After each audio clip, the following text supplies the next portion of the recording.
Welcome everyone, and thank you for joining us for today's webinar. My name is Daniela Shimoni, and I will be your moderator for this webinar. In keeping with standard practice, all participant lines are muted. Please enter your questions in the question box at any time. We will address all submitted questions at the end of the presentation.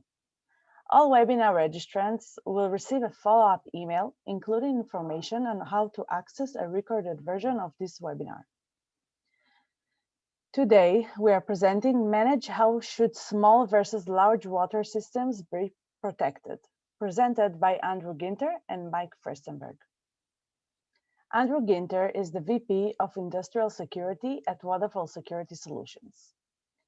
He has written 2 books on industrial security. He is a co-author of the Industrial Internet Consortium Security Framework. He co-hosts the Industrial Security Podcast. He is the lecturer for the Industrial Security Institute, and he contributes frequently to the industrial security standards and best practice guidance. Andrew spent 20 years developing control systems and IT/OT middleware. He then led the development of the world's first industrial SIAM as the Chief Technology Officer at Industrial Defender. And today, he leads a team of experts at Waterfall who works with the world's most secure industrial sites. Thank you, Daniela, and hello, everyone, and thank you for joining us. Thank you, Andrew. Also joining us is Mike Furstenberg, the Director of Industrial Security for Waterfall Security. Mike brings 2 decades of experience in process control security, specializing in control systems cybersecurity. The former chair of the American Water SCADA Council, Mike studied computer science, chemical engineering, and mathematics at the University of Pennsylvania, and he has served as a speaker and panelist at numerous conferences and events around the world.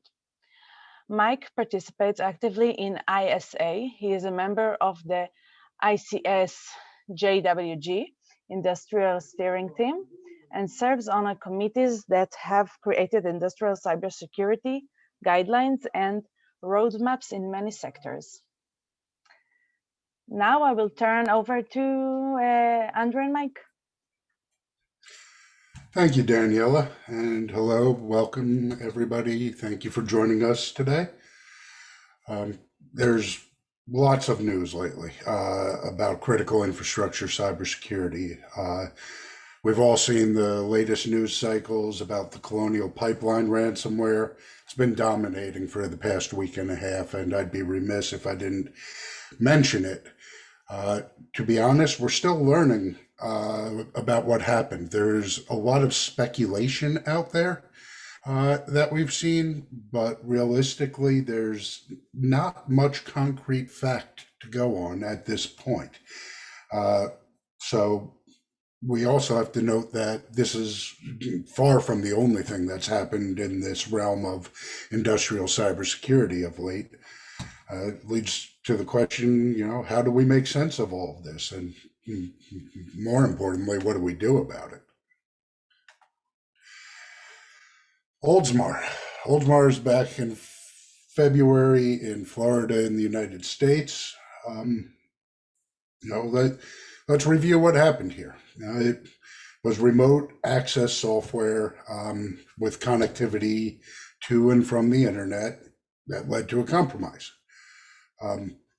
The attack itself, somebody who wasn't an employee of or a contractor or authorized to access this water treatment facility, accessed it remotely over the internet, took control of a particular pump and increased the volume of lye that was injected into the finished water times 100.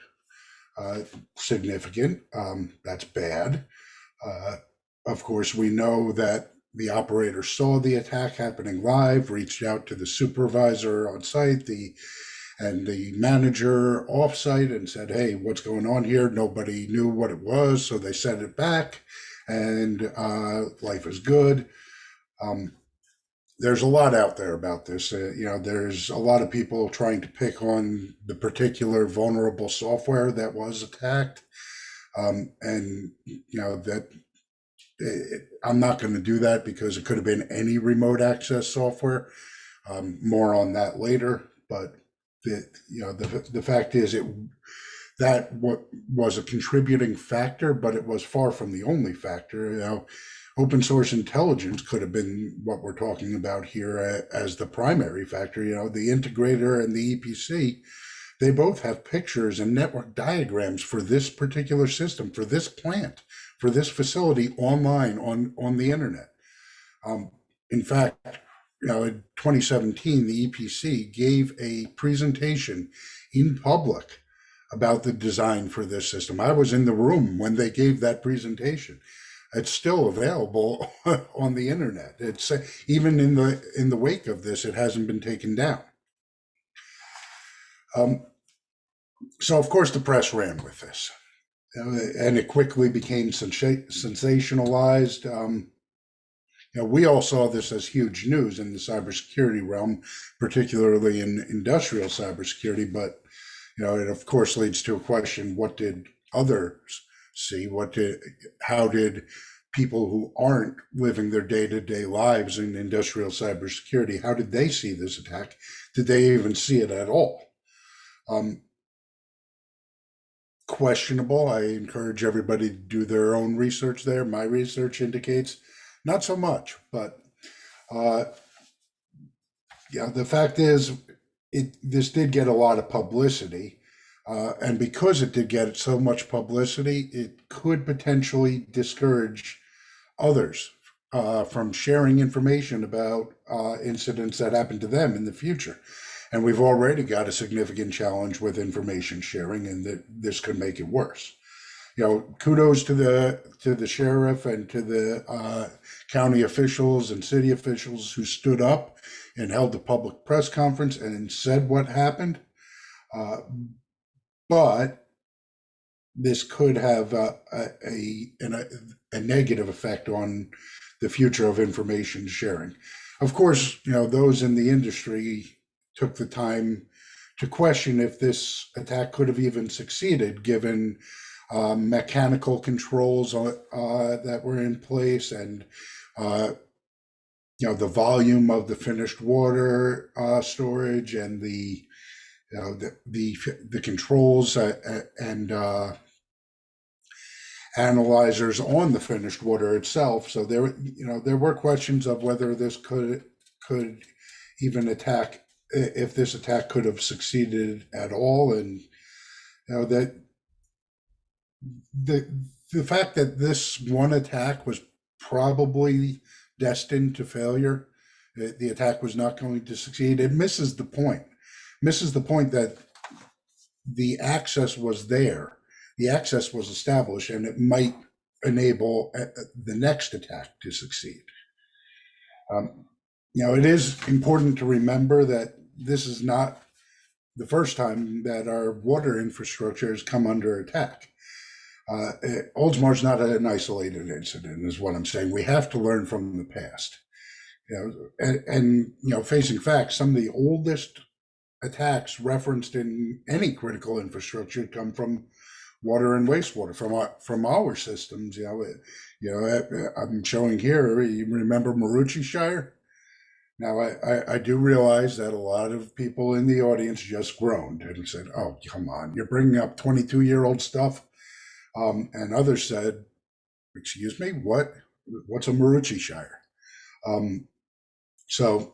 This is the important thing here is it's not the first time, and we can't assume this is common knowledge just because it's been in our vocabulary for decades. This is somebody's first day, and we need to make sure that they are aware of history like this. And of course, it didn't stop there. There was Harrisburg. There were other breaches of our critical infrastructure. It's been a constant. Some of the highly publicized ones include Illinois in the United States, and Houston, Colorado, Camuri Water Company. A lot of people still dispute this because of the way it was reported. with anonymized information in a Verizon data breach survey. I can assure you this was, in fact, a real data breach. I took a phone call about it. It's very, very interesting stuff. And, you know, it's still going on today. Think Israel last year, you know, and it's the same thing every time. It's exposure of these systems to the internet. You know, so we have to ask the question why, and we have to know that some of the reasons why we might be a target based on what we know about the threat actors themselves. You know, for instance, in the case of Oldsmar, we don't know who the threat actors were there, but we can make an assumption. And you know, it is in fact a highly effective way to introduce terror to a population by making the people sick, or worse, adjusting the chemistry of the finished water to make it severely harmful. You know, attackers know that larger systems tend to have larger budgets, therefore greater defensive implementations. So is a smaller system potentially an easier target? Would an attacker just go after the easy stuff, the low-hanging fruit? Well, of course they will. In fact, that's the whole reason why honeypots exist, because that way the attackers are always going to go after the low-hanging fruit. And those attackers can be just as happy attacking a small site as they would a large facility, since either would allow them to claim a victory.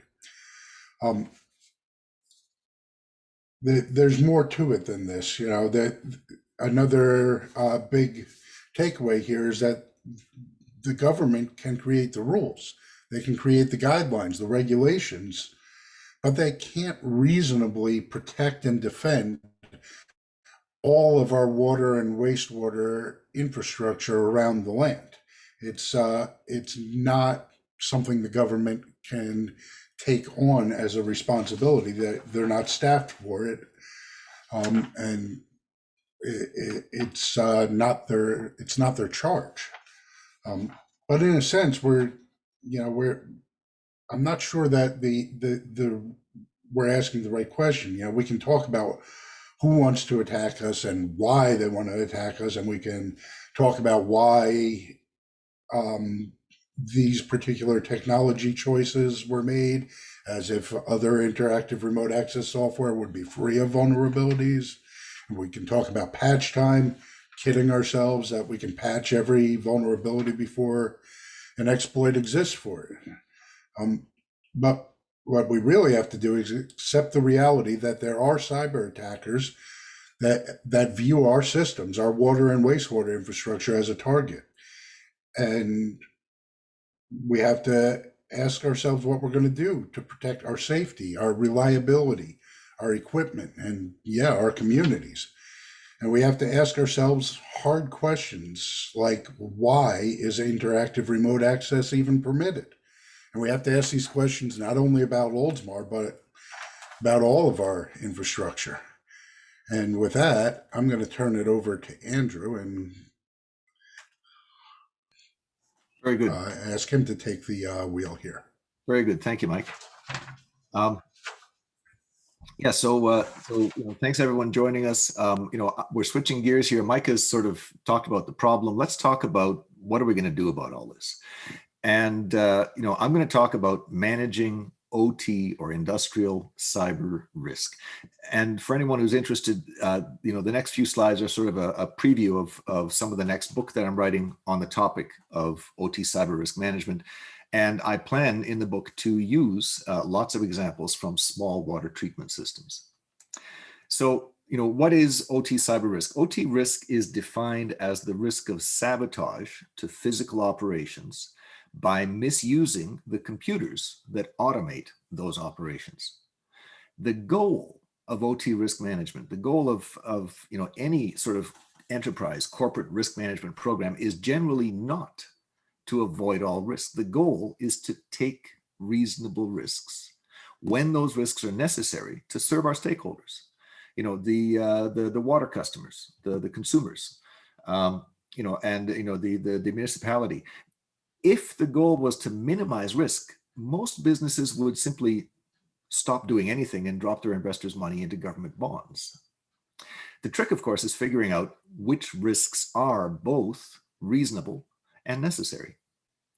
The process of managing OT cyber risk, you see it on in the diagram there. It's similar to the process of managing most risks. It's a repeating cycle of activity.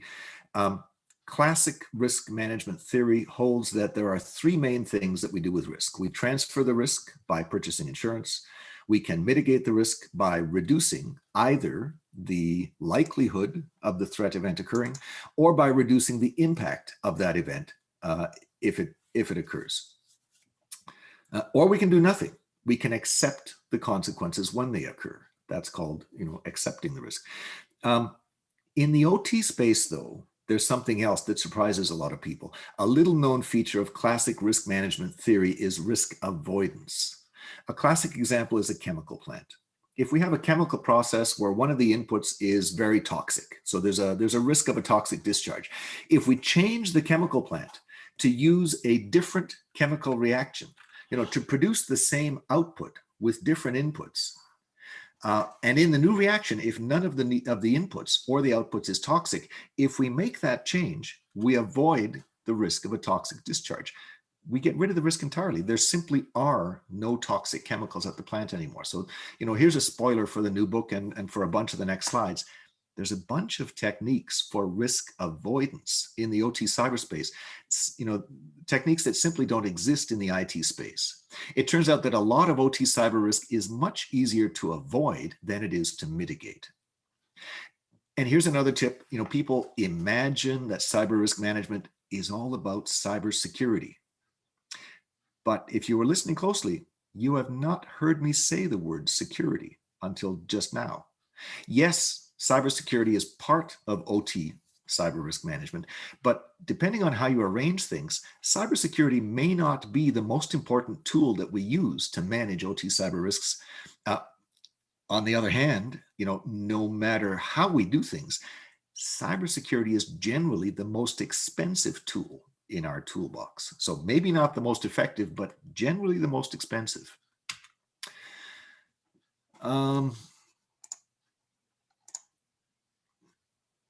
Okay, there we go. So before we dive into cyber risk, let's look at the root cause. What's driving cyber risk? Where's it coming from? Fundamentally, cyber risk comes from automation. For longer than anyone can remember, businesses have been automating. Automation is why we have cheap electricity, cheap drinking water, cheap cell phones. Automation means computers. More computers means more targets for cyber attacks. Automation almost always means more connectivity as well. Information is the lifeblood of modern automation. And more connectivity means more opportunities to attack the larger number of computers that are the automation. Even worse, the bad guys are automating as well. Their attack tools are only getting more and more powerful. Today's targeted attacks, the targeted ransomware groups, they're using the tools and techniques that, about half a decade ago, only the nation states were using. They have very much upped their game. Most organizations, most of us, we don't ask questions about cyber risk. We say, yes, it's cheaper for the systems integrator to remote into our small water treatment plant. It's cheaper than spending 15 minutes driving in once every 2 weeks. We don't ask what the risk is. We say, yes, it's cheaper to use existing IT infrastructure. It's cheaper than reproducing the domain controllers and the antivirus servers in our OT networks. We don't ask what the risk is. Cybersecurity is expensive. At most of the sites, at most water treatment sites, these shortcuts will not pay, they will not save enough money to pay for a robust cybersecurity program.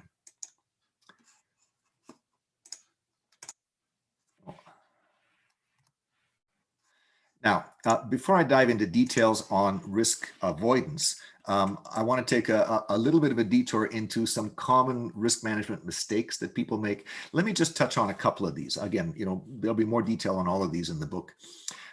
First off, a lot of us confuse compliance with security. Compliance with the NERC CIP regulations, or with CFATs, or with IEC 62443. Compliance is not security. Compliance is doing the minimum that we're required to do by the law or by the standard. If we are called into court because there's a serious incident where the public was injured, the judge is not going to ask us, did you do the minimum required by law? The judge is going to ask us, did we exercise due care? Here's the thing. The bad guys are automating their attacks as fast as we automate our treatment systems. This means the standard of due care is changing constantly as the threat environment changes. Another mistake is thinking that insurance is going to save us. The biggest industrial cyber insurance court case in history is still underway. Maersk is the world's largest container shipping company. They are suing their insurer for $1.3 billion US. That was what the 2017 NotPetya attack cost Maersk. It was a worm. The insurer says not so fast. 4 governments identified NotPetya as a state-sponsored attack. Your insurance doesn't cover a state-sponsored attack. It's worse than that. Imagine a cyber attack that silently sabotages our water treatment system. And we wind up with a small city consuming untreated water for days with no boil water advisory. Hundreds of people get sick. Some of them die. The mayor calls a press conference and says, don't panic, don't worry, the situation is under control because we have insurance. I don't think so. Insurance is not the right answer to that risk. Yes, use standards. Yes, use insurance. Yes, use two-factor authentication. But we have to do so with our eyes open. We need to understand the limits of these tools for managing risk. Now, I'm skipping a few steps here. SPR is the first of the risk avoidance measures I'm going to talk about. I skipped the steps for a reason. You know, the big step that I'm skipping is prioritization. When we prioritize our risks, cost is a big factor. Before we can prioritize, we have to understand what our options are and what they cost. So let's dig into some approaches for OT cyber risk avoidance. Security PHA review. PHA is process hazard analysis. This is a methodology that's documented in a book that came out of the ISA recently. The book is written by the folks at Connexus. They've done safety systems forever. SPR works on avoiding cyber attacks that have safety consequences. SPR starts with the last process hazard analysis for the site. And PHA is something that OSHA requires in most of our jurisdictions.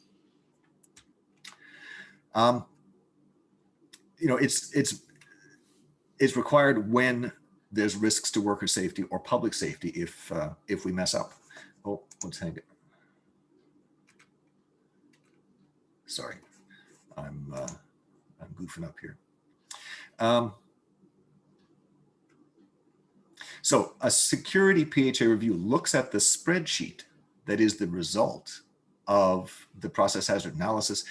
The security PHA review asks the question, can the cause of this incident be hacked?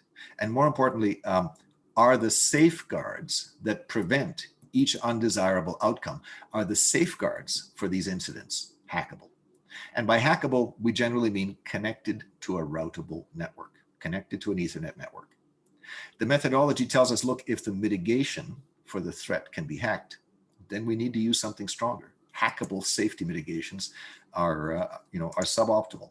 The strongest mitigations from a cyber perspective, the strongest mitigations are physical, like spring-loaded overpressure valves or physical overspeed governors on our pumps. These are unhackable physical safeguards.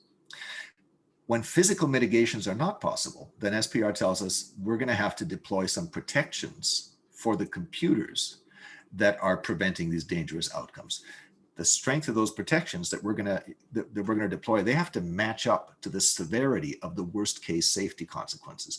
That degree of very powerful cyber protection, that can be very expensive. This is why we want to avoid these cyber risks in the first place. So what's it look like in practice? Well, this is an example. This is a process hazard analysis study from a wastewater treatment plant. It's one of the rows in the resulting spreadsheet. 3 digester domes are connected together into a common output stream into a gas compressor. There are computer-controlled valves in the output path. If any one of those valves closes incorrectly, there's a risk that the digesters are going to overpressurize. They're going to release exhaust gases into the atmosphere, and there's a risk of an explosion. What are the safeguards? Well, you can read the slide. I'm going to point out that number one is a physical overpressure valve that opens when the pressure gets too high. It's physically forced open. You can't have an explosion because the pressure has been released. Mitigation number three, this is where the operator gets an alarm on her HMI that the tank is overpressurizing. This lets the operator look at the valves that are closed and open the ones that are supposed to be open, or take other kinds of corrective actions.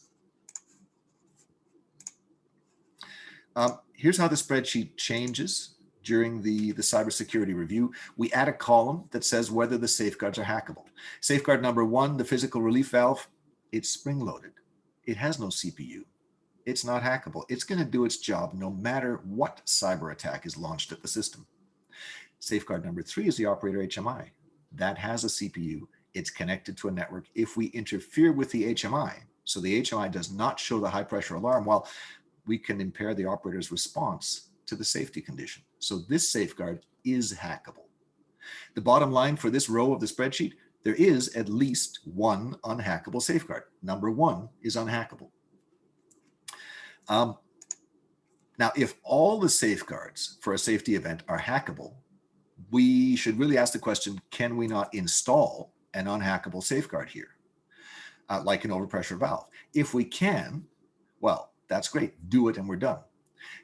The cost of new physical safeguards, is nominal. Engineers deploy these kinds of things routinely on physical processes. If we either cannot figure out what is an unhackable safeguard, or if we're, for whatever reason, we're just not able to install one, well, then we need to undertake a very serious review of our cybersecurity. How do we do that? Well, this is consequence-driven cyber-informed engineering, or CCE.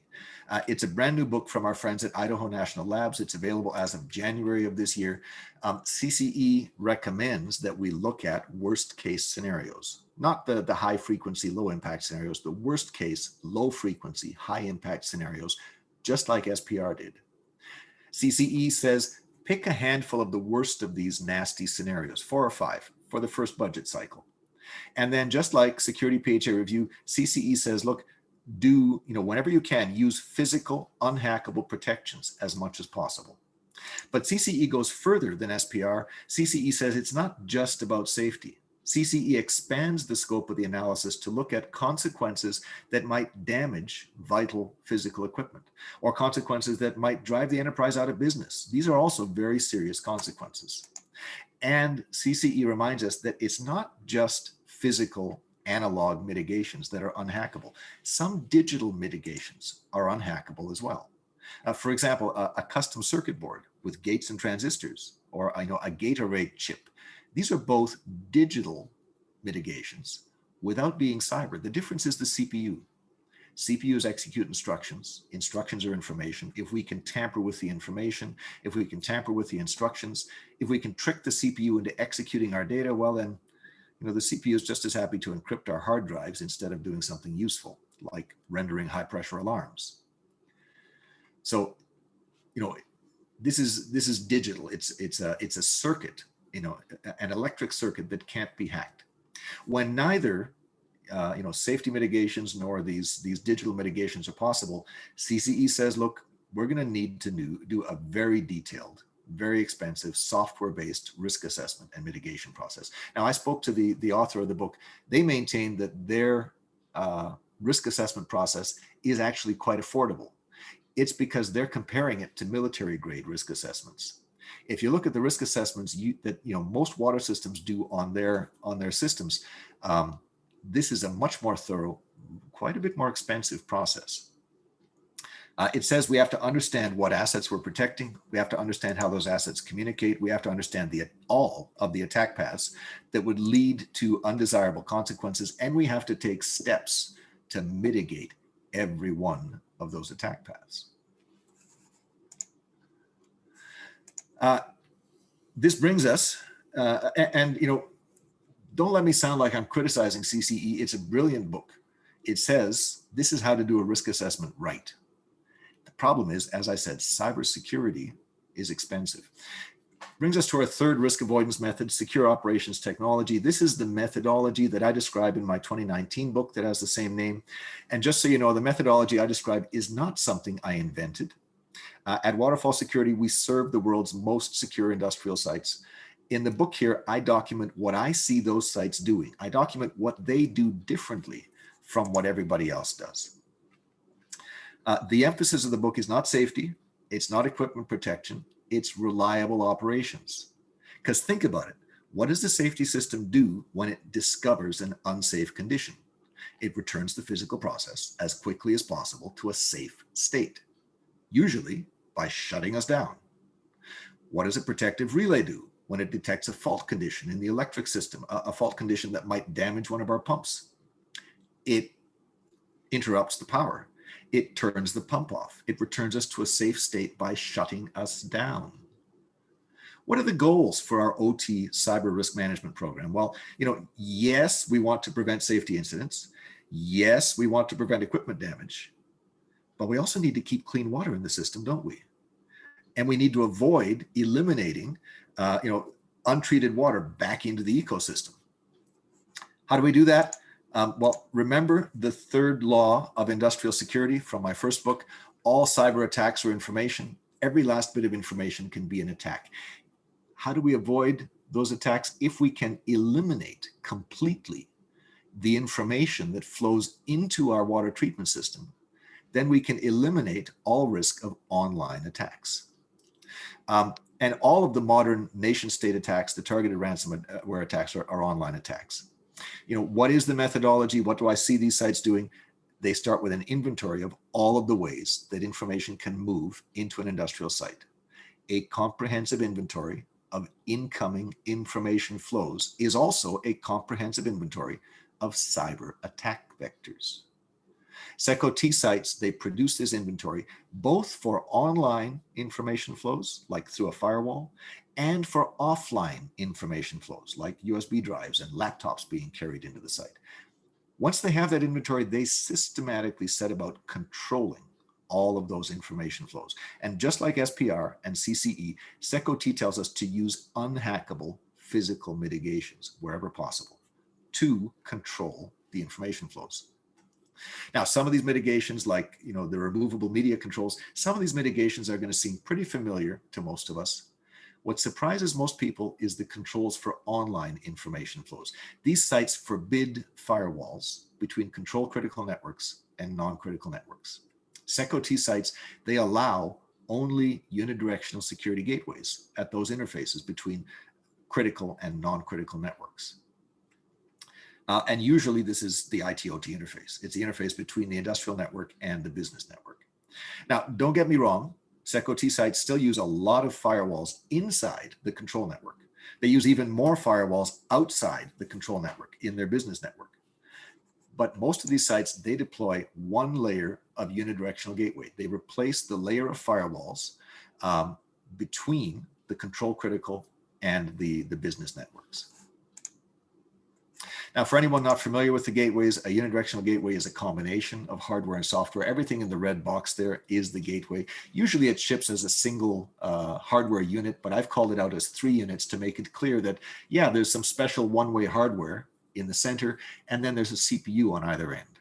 Software is part of the solution. The hardware is physically able to send information in only one direction, out of the industrial process, out of the critical network.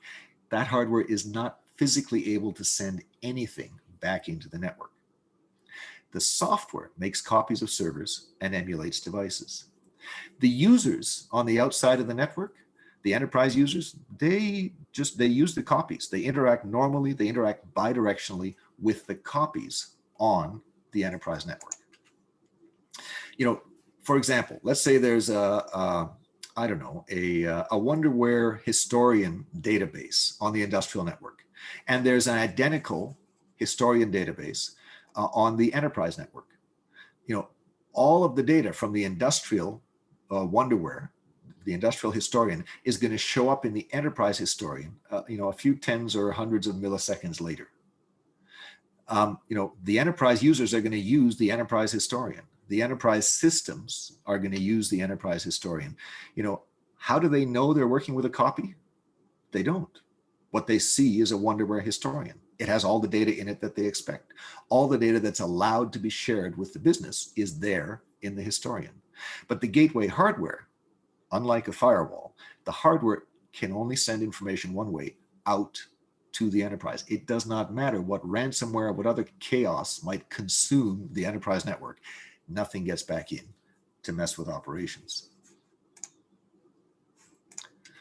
Now you might ask, making copies of servers, that's pretty specific to the kind of server we're copying. Pulling data from a wonderware historian is very different from pulling data from a Modbus PLC and emulating that PLC. That's very different. What can we really replicate through a unidirectional gateway? Well, Waterfall Security Solutions is the world's leading supplier of unidirectional gateways. We invented the concept of unidirectional server copying. It means we have an enormous library of off-the-shelf replications. Our family of OPC replications, for example, works with almost everything. Pretty much all DCSs have an OPC capability nowadays. We have connections for historians making copies of relational databases. We've even got a big batch of connectors for IT systems and for security monitoring systems. Why? To keep the IT departments happy, to give them visibility into what's happening in operations. For that matter, we even have a couple of different remote access solutions. You might think that unidirectional gateways, completely rule out remote support, but they don't. If you're curious, go to the Waterfall website, check out webinars under the resources menu, scroll back a bit in time, and you'll find a webinar late last year where we go through our four most popular unidirectional remote access solutions. And last but not least, I've included manual operations in the list. Now, technically, manual ops is consequence reduction. It's risk mitigation, not risk avoidance. But manual ops is a powerful, unhackable tool that I wanted to mention. Manual operations is how we used to do all of our physical processes back before there was automation. In an alert last year, the US CISA and NSA, National Security Agencies, they both talked about how to take the first step to do cybersecurity for small systems, how to do the most basic of cybersecurity for industrial systems. And one of their basics, if we can manage it, is a manual fallback. For example, in the Ukraine in 2015, when 30-odd electric substations were hacked, the power distribution companies sent their people out to the affected substations. They walked into the substation and literally unplugged all of the computers in the substations. And then they went out to the big physical high voltage switch and they manually turned the power back on. In 8 hours, power was restored everywhere. And then they called in the cyber gurus to analyze the computers and erase the computers and restore them from backups and so on. The gurus could take their time because the lights were on. The buzzword for this in the industry is resilience. Nobody is saying do away with automation. Nobody is saying we should go back to the old expensive ways of manually operating everything. What we're saying is that ideally, automation should be essential to efficient operations. Automation should not be essential to basic operations. We should still be able to operate our most important water treatment processes manually, and yes, a little less efficiently in a cyber emergency. So let's put all this together. SPR is about safety. Protect the safety, preferably with analog physical protections. If an unsafe condition arises, shut everything down. CCE is about safety. It's also about preventing equipment damage. So again, protect safety and the equipment, preferably physically. If we can't do it physically, then do a detailed map of all the possible attack paths that would bring about unacceptable consequences, map those attacks into the cyber kill chain, into the MITRE attack framework, and find a way to mitigate every one of those attacks. SecOT, in a sense, is a CCE shortcut. Instead of trying to map out a lot of attack paths, do something simpler. Map all the possible inbound information flows. Generally, there's less than a couple dozen of these flows anywhere in any plant. Map the ways information can get into the control system, and then do something about those attack vectors, preferably block those attacks physically with unidirectional security gateways. The bottom line of SecOT is to avoid the attacks, keep them from happening in the first place, so we don't have to trust whatever vulnerable security software we might have deployed as our second line of defense, as our expensive second line of defense. So that's what I had for you sort of in terms of theory. Mike was going to come back to practice in the water field. Mike, over to you. Thank you, Andrew, and appreciate all of that. And yes, I am going to turn back to focus a little bit on water systems again. We've mentioned some of the physical protections that a system like Oldsmar might have in place, and we need to think about what would be the next step. And with everything that Andrew just detailed, we look at what we can reasonably do, and it's generally applying that SecOT methodology to limit connectivity. And I know air gaps are much maligned out there, but the fact is they work. I'll come back to that. So, think about it from an extreme example. We have populations who live in rural areas away from population centers, not on city water and wastewater. They have a tiny water treatment system for their well water. It might even have a single CPU with a GUI, with a graphic user interface. And all of it is going to sit in a shed somewhere on their property above the well. Hopefully there's a lock on that shed, maybe. But there's definitely going to be a power line that leads into that shed, but probably not an internet connection, definitely not a phone line. So the only way to really sabotage that CPU, to take advantage of the process through the computer in that shed, is to physically break into that shed, connect a laptop to that computer, and start doing some damage. But when you think about it, if you're going to do that, you've broken into the well. Why make things difficult with a cyber attack? Just, you're there, drop something nasty right into the wellhead. So these smaller systems, these critical small systems, and that's an extreme example, but facing facts, we have rural water systems that do not serve large populations, and an air gap is likely going to be the appropriate solution when your cybersecurity budget won't even, for over the course of a decade, won't even handle the risk assessment. So when you're doing it, though, you do have to make sure it's a real air gap. There are some folks out there who call themselves experts, who call themselves security practitioners, and they'll say, look at this air gap with a couple of firewalls and a DMZ. That's not an air gap. That's connectivity. Bring in somebody who actually knows what they're talking about. Bring in that expert on contract to validate that the system that you say is air gapped is actually air gapped. And if you hear DMZ, you do not have an air gap.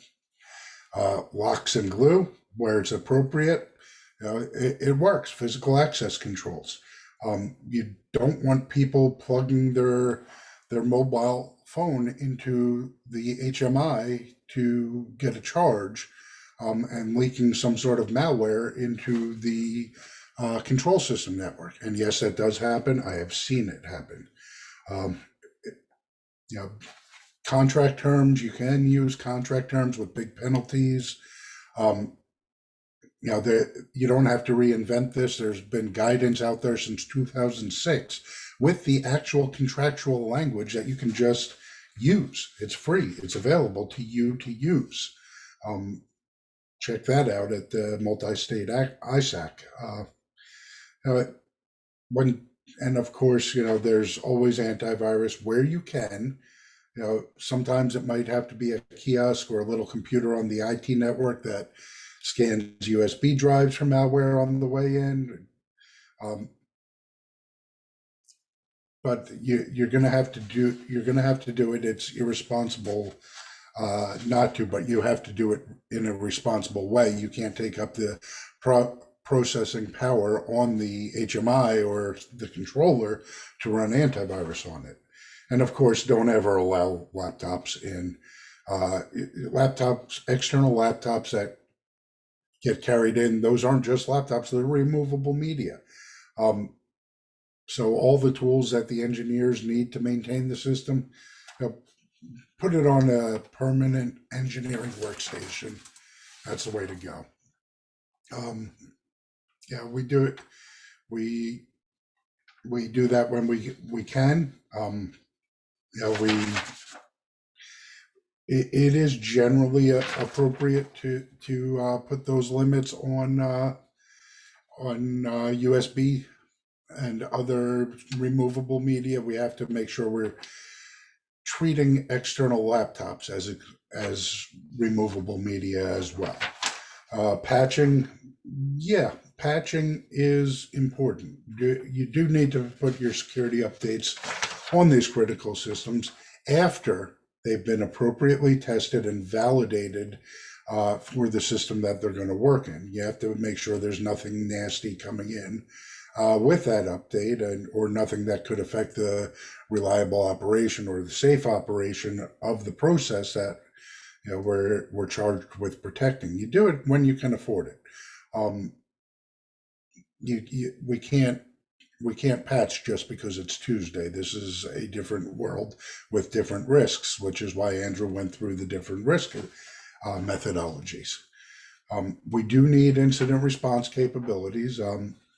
This, Andrew talked about insurance. This is where insurance really can help us, because facing facts, our smaller facilities, we don't have the capability or the funding to maintain that incident response capability in-house, on staff. Insurance companies do. So that's where we need to leverage what we can do with the risk transfer. If we may need incident response for basic physical security, for somebody carrying that laptop we just talked about into the control room. Well, we got to challenge them, that type of stuff, but that's an entirely different skill set, an entirely different cost proposal. And of course, if we're not talking about these smaller systems, once we start getting larger systems, where we're reaping benefits associated with the business automation, and these are material benefits that affect how we operate. Well, it's no longer appropriate to use that air gap or even a firewall for the reasons Andrew talked about already. We use a unidirectional security gateway. We move the data out of the control system. We move it out to the business automation arena so that we, as an organization, we can take advantage of the efficiencies without bringing that risk, without introducing the risk into the critical systems that we have to operate. Just an example of that larger system, Detroit Water is the city in the Midwestern United States, 3 million people, wastewater for 7 million people. A few years back, they came to us and said, hey, our security auditors told us we've got problems. We need to beef up our cybersecurity. And they told us our firewalls, the ones that we had in place, they're not doing what we thought that they were doing. They're not doing the job we thought. And they're definitely not doing the job we need.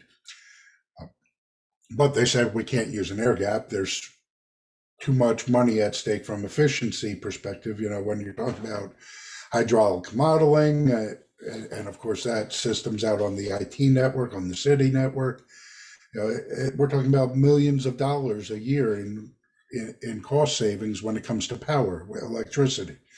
And then of course you've got your field techs, waiting in line for hours, waiting on hold to get in touch with the plant, talk to the operator to verify that the wiring or sensor that they just replaced was connected and calibrated and reporting accurately. That with the ability to see those values real time on their phones, without introducing risk to operations, yeah, that's significant savings. So we worked with them. They deployed a Pi server, OSISO Pi, on their control network to consolidate their, what they called their spaghetti code of control system connections, and all of that control system data into one place. And we were brought in, deployed a unidirectional gateway to replicate that Pi server out to the enterprise network. And all of this just simplified the enterprise systems enormously, because they could all get that data from the enterprise Pi server at this point. And this let them do their hydraulic optimization, and technicians could access data real time. And it was enormous cost savings for them, time savings, and it was all unidirectional. Nothing from the internet or even from the enterprise or IT networks could get back into the control system where it could potentially affect operations in some way. So we are running short on time, but I really need to talk about this because it gets confused quite a bit out there.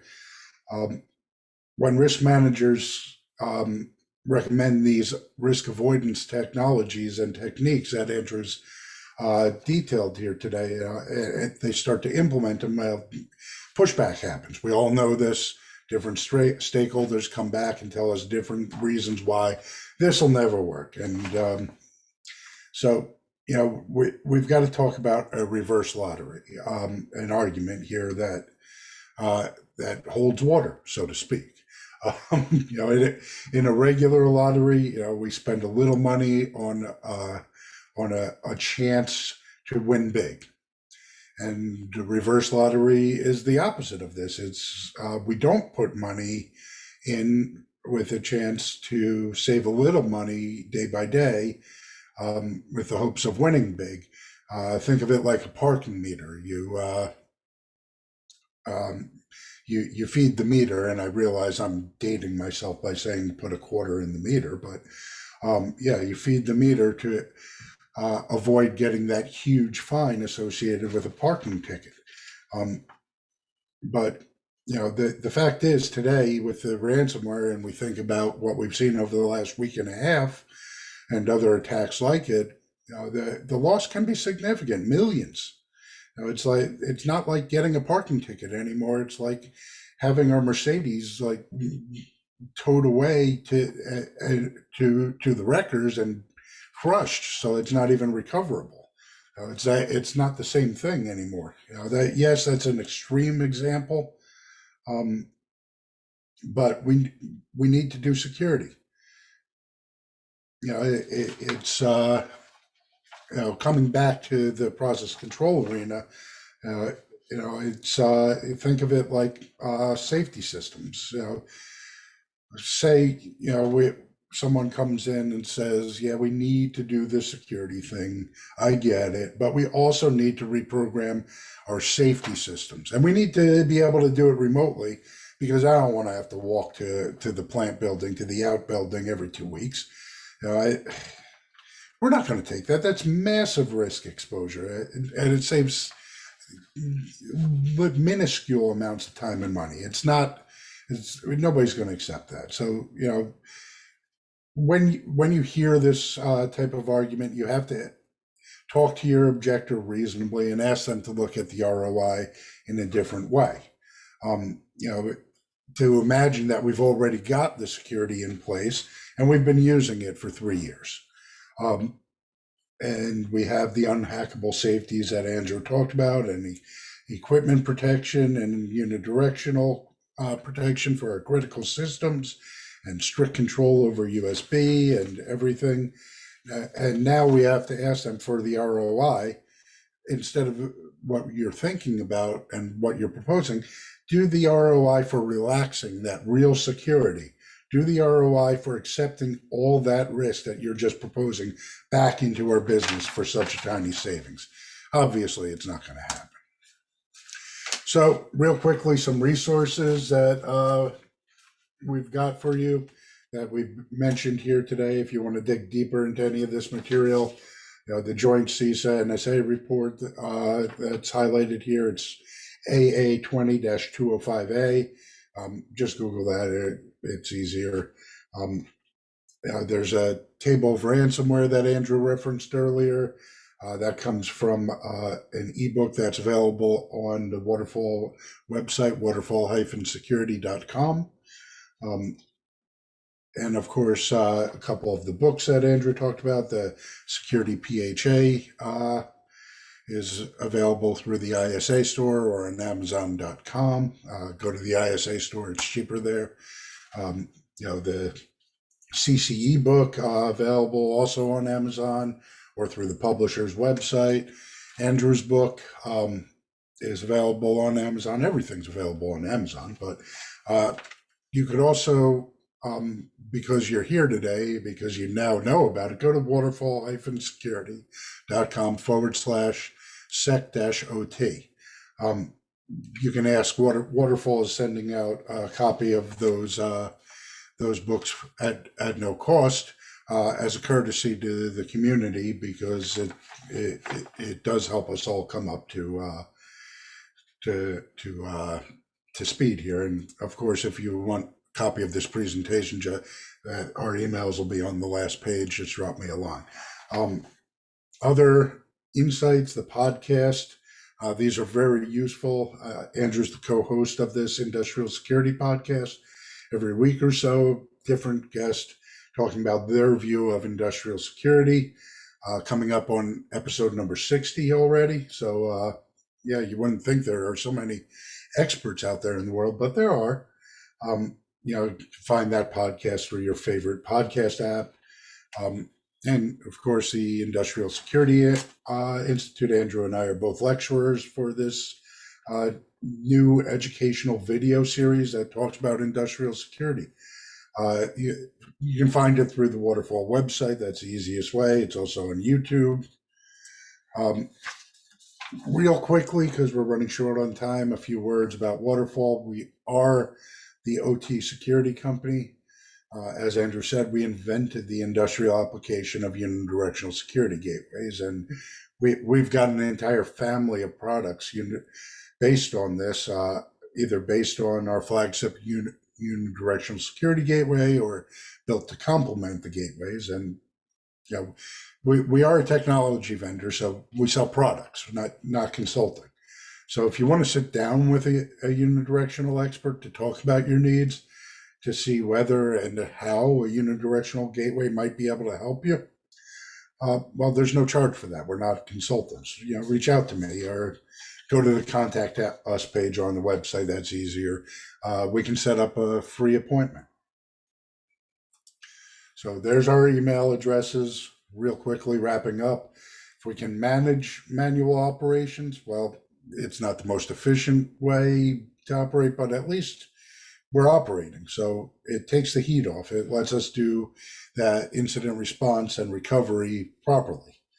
SPR, CCE style safety precautions, equipment protections, unhackable, no CPU protections. They help us to avoid certain kinds of cyber safety risks entirely. Robust software-based cybersecurity protections for all possible attack paths. That gets expensive really, really quickly. And even with modern tools like the MITRE attack framework or whatever your competent authority has proposed, it gets expensive very, very quickly. And of course, SecOT, unidirectional security gateways, and other protections for physical movements of information. It's a shortcut. It gets you to robust cybersecurity protections by focusing on the information flows, because there really aren't that many ways to send that attack information into our networks. So, that's what we had for you. Thank you for sticking with us through this. And I guess if we've got time for a Q&A, if we have Q&A, let's see what we've got. Thank you, Mike and Andrew. That was really great. Now we will go ahead. We do have a few questions.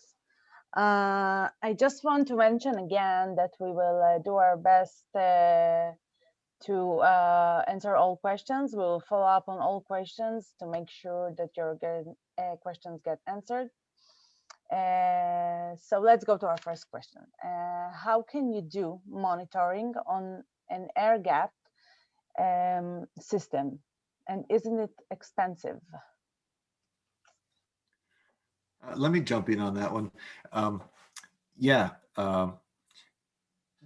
If you've got an air gap system, you got to wonder, how can you do any kind of security or network monitoring on it?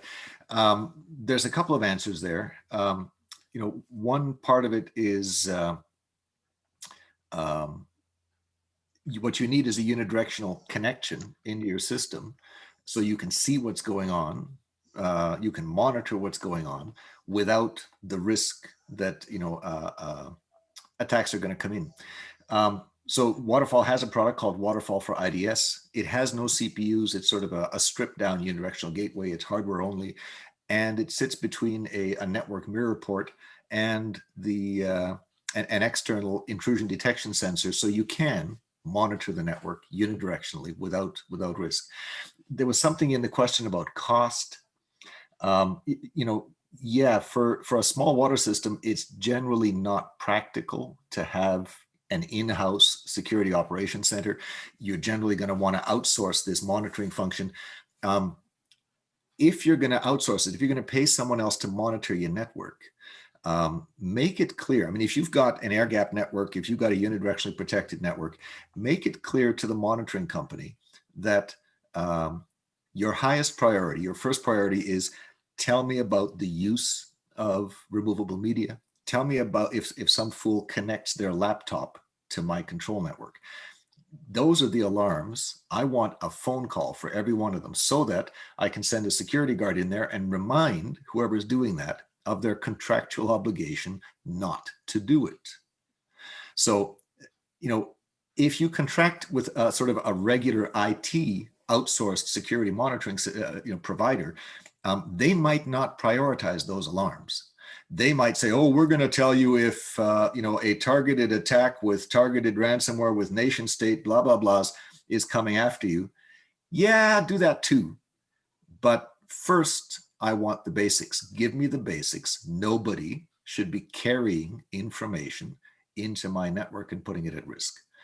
So that's, I hope that gets to the meat of the question. Mike, did you want to add anything?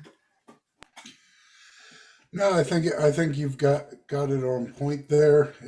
Once again, talking about the costs for a smaller system, getting that information out through a unidirectional security gateway is going to be the cost-effective way to do it.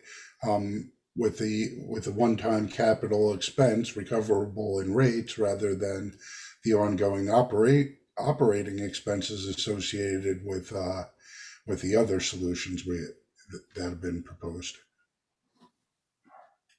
Okay, thank you for your answers. Next question. How can you get AV updates into an air gap or unidirectional network? Mike, you want to take that one? Well, sure. The first question you have to ask is, why we're going to do it, and what frequency we're going to do this at. This type of question really is somewhat individual. Having been to however many hundreds, if not thousands of facilities at this point, you walk in and within 5 minutes, somebody tells you, I don't know what you're used to, but we're a little different here. And they're always right, because every facility has its own unique systems and challenges.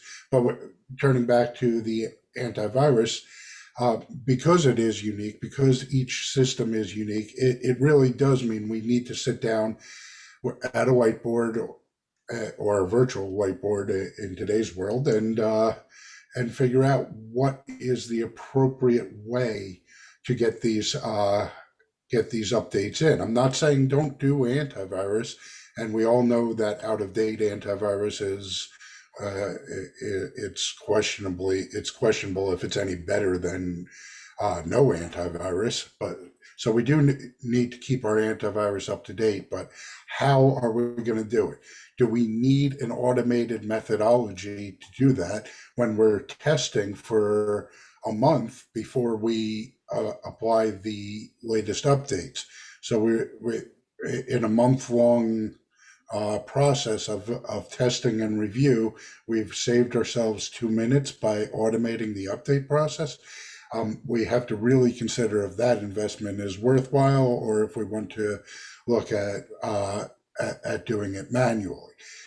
If we do want to consider automation, because we do have a larger system with significant deployments of antivirus within our controls arenas, then there are solutions for that. We mentioned solutions based on the Unidirectional Security Gateway. There are solutions like the Waterfall Flip, which is a unidirectional security gateway. It's a gateway that can reverse its orientation, either on a schedule or on demand.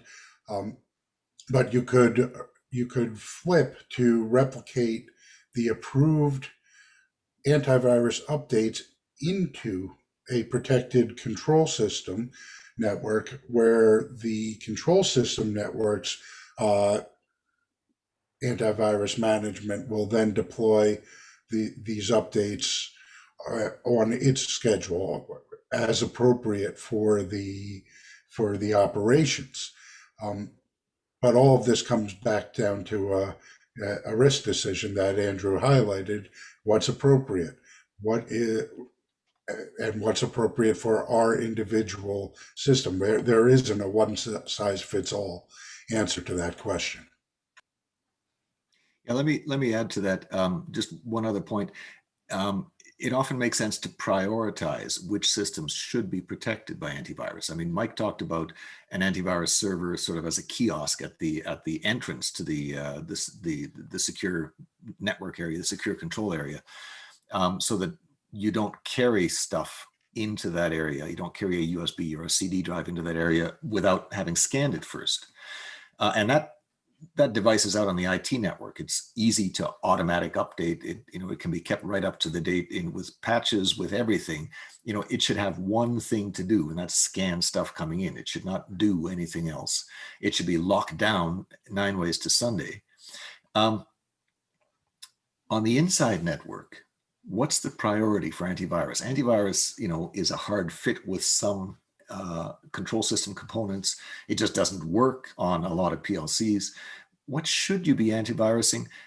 If there's a system in the network that you just can't avoid bringing data into every once in a while on a write one CD, on a scanned USB, that's the system that deserves the most up-to-date antivirus. Usually that system is the engineering workstation.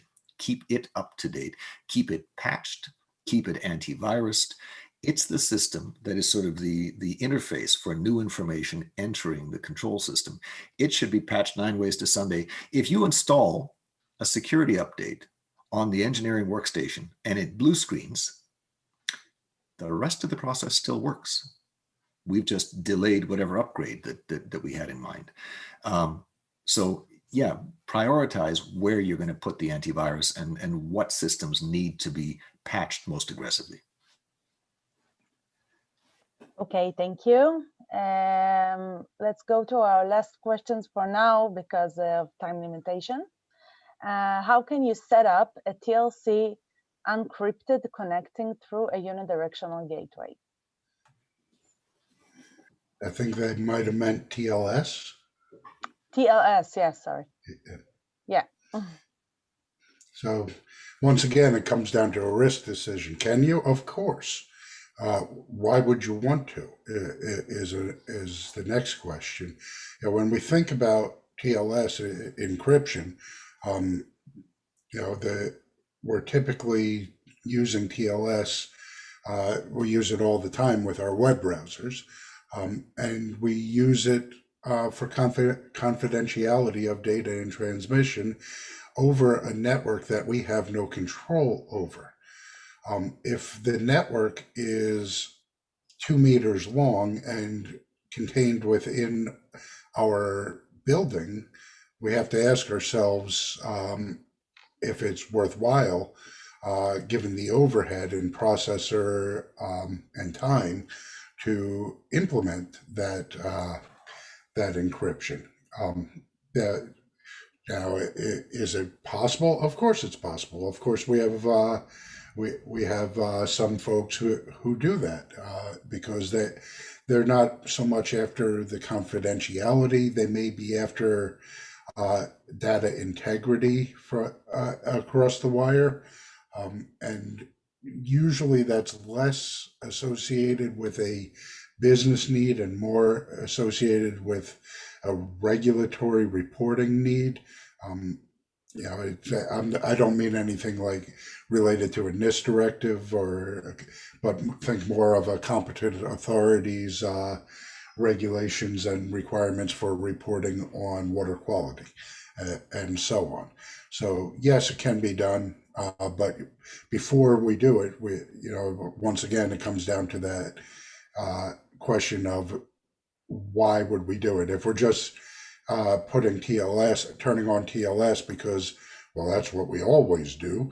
Well, I would urge everyone caution once again, because anytime somebody tells you we do it this way because we've always done it this way, that should set off alarms and alerts in your head at the highest level, not the nuisance alarms that you ignore, but this needs attention now. Yeah, so let me add to that. On the latest industrial security podcast that's just coming out, I think today, certainly within a week, we talk with a gentleman from brain blank, Kepware, PTC, about TLS certificates in industrial networks. And the problem, that Mike mentioned is real. He talks about how difficult it is to set up TLS in an industrial network because you don't have access to the internet. You don't have access to the certificate revocation servers. You have to use a whole crapload of self-signed certificates. You're kind of subverting the whole effort. And a lot of this requires manual effort every few months or every 12 months. Because you got to renew these certificates, and if you don't renew them, the communications breaks. It's just hard. But maybe a different point. I don't know what the question meant, but if the question was how do you set up a TLS connection through a unidirectional gateway, the answer is you don't. You can't negotiate a TLS connection through the gateway. TLS is a back and forth. Setting up the crypto at the beginning of the connection requires bidirectional connectivity. You don't do it, but in a sense, that doesn't matter. You don't need to do it. If we're making a copy of a historian, if we're connecting to a Wonderware historian on the water treatment system and asking it for all the latest data, what's that communication look like? It might be encrypted. It might be TLS using self-signed certificates, but it's going to be send a question into Wonderware, send the answer back to the gateway software. Package up the answer saying, here's all the latest data, send it out through the strange one-way protocols to the strange one-way hardware. And on the other side, the software connects to another Wonderware historian server and inserts the data. It might open a TLS connection to the Wonderware historian on the business network. It has access to the internet, the business side. It might,